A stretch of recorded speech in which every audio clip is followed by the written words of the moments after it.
What's going on, everybody? Welcome back to the channel. My name's Indeficient, and today we're going to have a look at adding visual progress or loading bars to your mini games.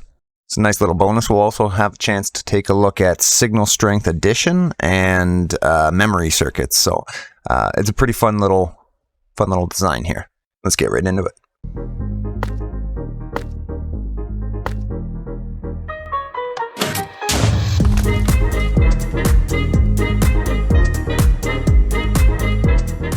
So I wanted to start off by showing off the inspiration for today's build, and that is this block conveyor you see here before you. This was designed by a member of the Technical Bedrock Archives community, one of the Discord communities for Bedrock enthusiasts such as ourselves. So I'll leave a link to that down below, but more importantly, this is just a very cool design that taught me a little bit about signal strength addition. In this case, the signal just constantly loops around, getting higher and higher as it goes. So I use this for design for a sculk generator and just pushing all that sculk out into a cuber. All right, let's turn it on here and go have a little poke around. So how this is working is every time we get a signal that pops in here, it's giving us a signal strength of 15 at the back. That's got a signal strength initially of 14, so it gives us a 1 into our memory cell. That 1 in our memory cell brings this down to 13, so now it's 13 there. The next signal strength of 15 that comes in gives us a signal strength of 2. So in doing it this way, we're effectively using nothing but subtraction to do addition, which is kind of cool in itself. And then the memory circuit's also pretty cool, so that's remembering our signal strength until the next pulse comes through. When this one reaches a signal strength of 15, this one just makes sure it's only turning on when it's a signal strength of 15, and that's what's going to reset our game. Right there. All right, let's talk a little bit about why I have hopper clocks over here. So I've put these in because I wanted to have a way to make these programmable. So depending on the objective of the game, maybe it's something that you just need a short timer for, but you do want the loading bar, or maybe you want a PvP game that goes for 5 or 6 minutes, and in this way we can program exactly how long we want it to go. So I'll put some calculations up on screen here now, just to help you figure out exactly how many items to put in based on how long you want the clock to last. So I find the easiest way to think about this is by working your way sort of backwards. So what I mean is, if you want the clock to last 6 minutes, we'll convert that into seconds. So 6 minutes into seconds would be 360 seconds. There is 0.4 seconds in the amount of time it takes an item to move into or move through a hopper.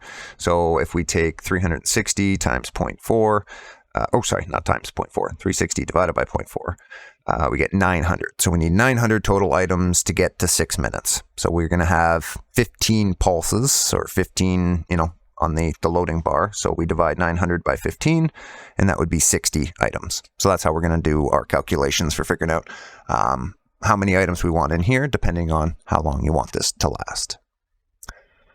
From there, I have 2 clocks in here, and that's just because I wanted to have a difficulty selector, or duration selector, however you want to consider that. So one of these would be for 6 minutes, and then another one would be a shorter timer. So if you want to have the ability to have a short game or a long game, depending how many people are playing, things like that, it's a nice to have. What we'll do is we'll build just the one first, and then we'll do this as sort of an add-on. That way, if you just need one clock, you don't need to worry about adding all this extra. It also adds a bunch of extra up here that we don't need. So yeah, on the far side over here, the last thing I wanted to note is that I've used copper bulbs. They're coming out in like 8 days now, so it's just that they're so easy to use. If you're building this in the next week or so, obviously you'll have to use a different T flip-flop for now. But I'm lazy and they're great, so I'm going to use those. Okay, final thing before we get into building the actual, or going through the tutorial for building the actual system you see here, I want to show off another idea. So, instead of having a visual indicator for your mini game to show people how long is left, maybe you're going to have an audio indicator instead. So, for instance, Pig Step and Other Side combined to be just about 6 minutes in total. So I've got a little setup here that will fire 2 pulses into the bottom dropper, sending the first disc up in to be played. When that finishes, it'll pulse the empty dropper up here, you know, the observer sees that, sends the next disk into play as well. So in doing that, your disks will always end up staying down here at the bottom after they're done. So they'll end up staying down here, and you know, it'll only play the 2 disks in a row. You know, you'd have to customize that a little bit more. If you needed 3 or 4 disks, you'd have to make sure you're getting 3 or 4 pulses into the bottom dropper here. But otherwise, I just wanted to show off there's another option for sort of an audio indicator as well. And just to show you how that's built, we can just fire this one off real quick. Dropper into our jukebox. Grab observer on top, solid block, put a torch here. You can put a dropper or a lamp, anything really that the observer can see, turn off and on. And then underneath, we'll just grab a hopper, observer to start it up, and a button on the front of that. And that's all there is to it. So now you just add your disks into the bottom dropper here, and that would give you a sort of an audio clock. So the music would play for 6 minutes, and then the music is going to stop. Okay, let's pop over and we'll talk a little bit about the space we're going to need. So if we're just building 1 clock and you don't want any difficulty / duration selector, then we're going to be 8 wide. We're going to be, 6, counting the floor as well. 6, so 1, 2, 3, 4, 5, 6. And that's for the redstone in the back down there. And then that redstone extends out by 11. And then if you're going to build the vertical lamp system, then it's going to be 3 by 3 and then 17 tall. So 15 lamps plus the one, you know, the little bit surrounding it as well. So this one may or may not work for what you're going for. It might be harder to hide this one. Whereas the vertical one, it can be buried completely underground, and then we just use our torch towers to bring those signals up as high as we want to. And then again, it's just going to be 15 wide from there, and that can come out this way, or you could make it come out so that the lights are coming out that way. It really depends. It's all up to you. Now on to the materials that we're going to need. The top here is everything we're going to need for just using 1 clock. Down at the bottom, if you're going to build both the clocks with the option to switch between, that's everything you're going to need down there. On the first layer here in the middle, this is just going to be what you need for the vertical. And then if we're going to do the horizontal loading bar, we're going to need everything down here. Now the amount of blocks you're going to need and the amount of torches kind of varies based on, you know, how many or how high you're going to build that up. So plan accordingly. Last thing is you're going to need some redstone, repeaters, glass, and that's just going to be to extend your on switch and extend the signal that will come up to the difficulty selector as well. All right, so to get started, I've just removed the lamps, get them out of our way. We'll put them back later. For now, let's go to the back right corner, and this is going to be where we put in our first lamp. So it's going to go up by 1, 2, 3, and on the 4th is where our lamp is going to go. And then we can build ourselves a little staircase down with some glass, and then head down into the floor here, which is where, head down maybe over here. Yeah, and then you'll run this redstone down and all the way to your on switch for the farm. Or I should say for the mini game. We'll just throw a button in there now. From here, we're going to come out by 2 blocks. So 1, 2. And it's going to go comparator and dust. Next up, we're going to have block here, temporary, another block down below. So it's going to be dust down here and a torch up top. Right, so let's work on our first hopper clock here. So coming underneath, we'll go piston, redstone block, temporary blocks, another piston, blocks again, comparator.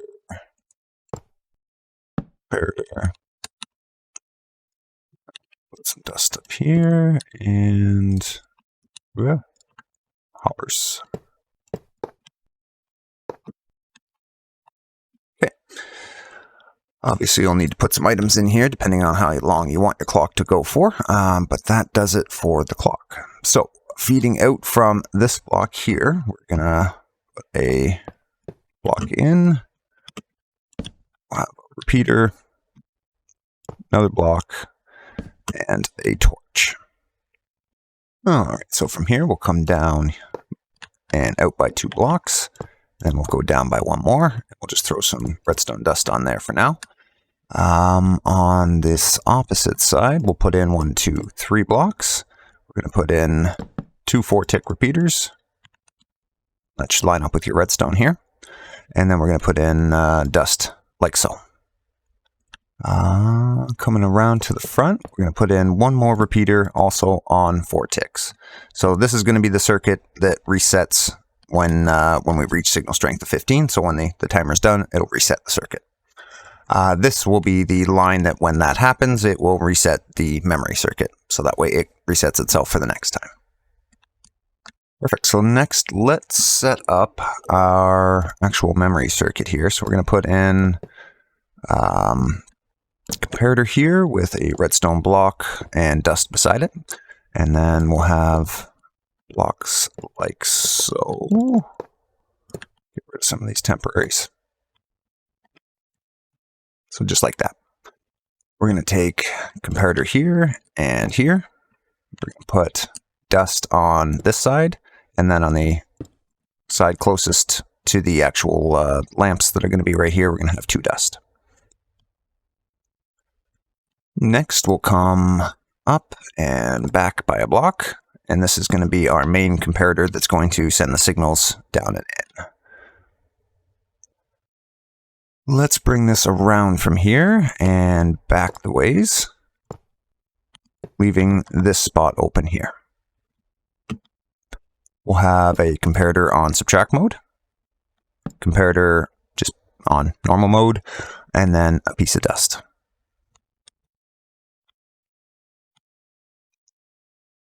Okay, next up, let's connect in our line of redstone here.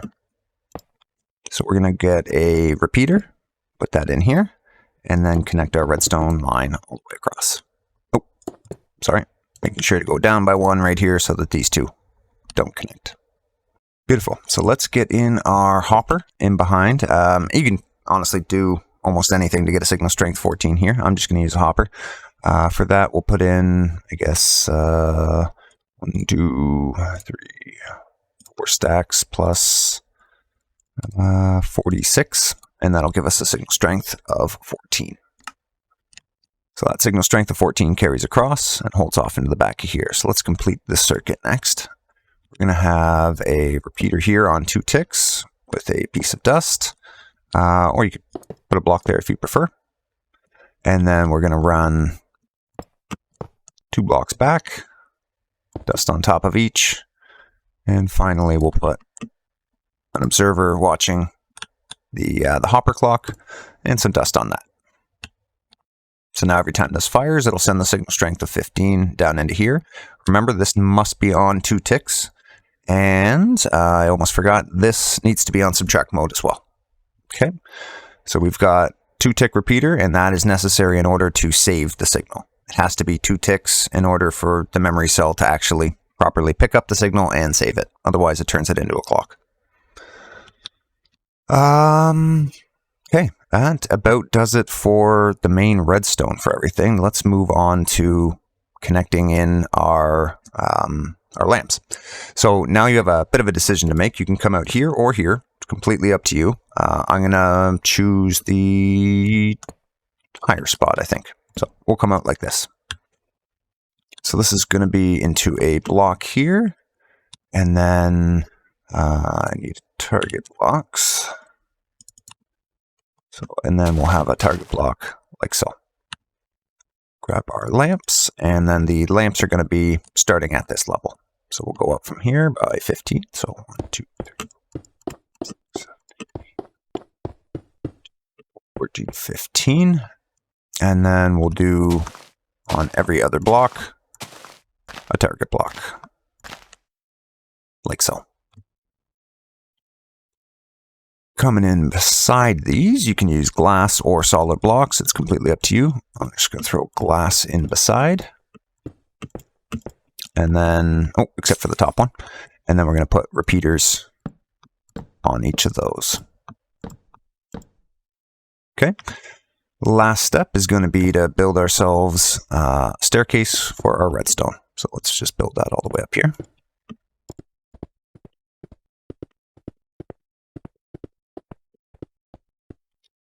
Go. And then last but not least, we'll go ahead and surround this in some solid blocks. It doesn't have to be surrounded, but this side is going to need solid blocks. Okay. We'll surround it just because I think it looks good.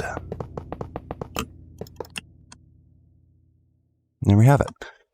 Let's put some items in here. We can give this a quick test. So we'll do maybe 4 items. Hit the button. Let's see what happens. Beautiful. So once this finishes all the way to a signal strength of 15, it will allow this comparator to turn on, which is going to turn off the T flip-flop, which will stop the hopper clock, as well as turn our reset line on, and that reset line resets our memory cell back down to 0. Quick note, I have the 3 4-tick repeaters here because that lines up very nicely if you're going to fire off some like fireworks from up here when it reaches a signal strength of 15, for instance. It keeps those lights on for just a couple of seconds while those fireworks go off. I just think it's a nice touch. So you don't technically need these. These could be dust, but for the sake of making things cool, I like that. Next up, let's demolish this, and I will show you how to build the horizontal version. Okay, so again, we can come out from either here or here. It doesn't matter. Just sort of depends on your build situation. If you find, having it up by 1 block is beneficial in some way, then obviously I'd go that way. For me, I'm going to go up here as well, and we'll come out by 15. So 2, 3, 4, 5, 6, 7, 15, and we'll run dust all the way across. Next up, we want our target blocks and torches. So now we just build this up as high as we need it.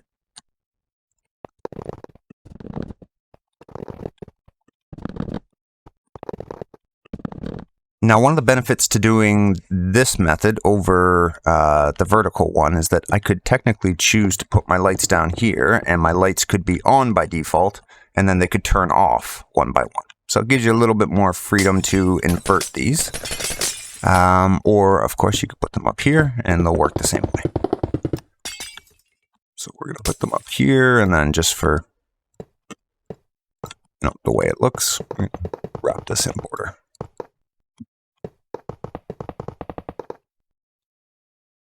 And there you go. So that's another way to do it. This could be as tall as you want it. Thus, this could be buried underground and hidden away nice and easy. So it's, I think, a little better than the vertical one, just with, the ease of being able to hide it. But it's not too big. A little house around it, and you could hide it pretty easily as well. All right, while this continues, let's start working on our add-on to this. So let's look at what it takes to add on the next clock. We're going to leave a 1 block gap, and then we're going to start with our hopper clocks here. Let's get these in first.